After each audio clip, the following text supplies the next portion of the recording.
झमेला। चल देव घर के घुमाई दी मेला। चल खातिर कोइला इंतजाम। ए रानी चलो हो, ए रानी चलो हो, ए रानी चलो हो, कावर उठा के बाबा धाम। ए रानी चलो हो, कावर उठा के बाबा धाम।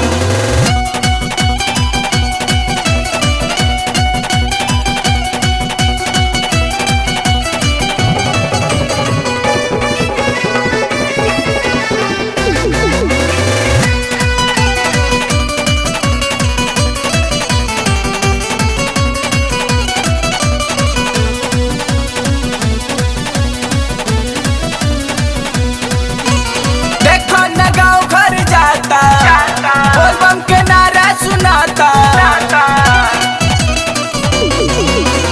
देखो न गाँव घर जाता।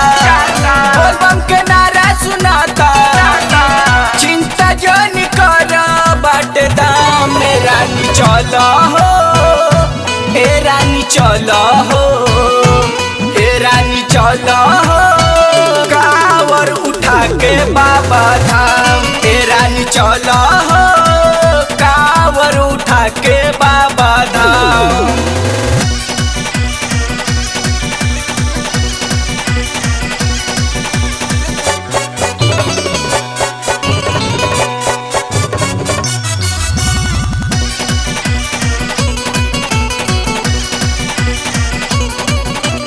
कैला तू बाबा के भक्ति, भक्ति में बा बड़ी शक्ति।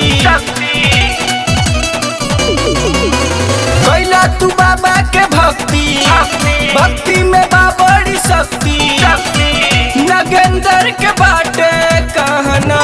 ए रानी चलो हो, ए रानी चलो हो, ए रानी चलो हो, कावर उठा के बाबा धाम। ए रानी चलो हो, कावर उठा के बाबा धाम।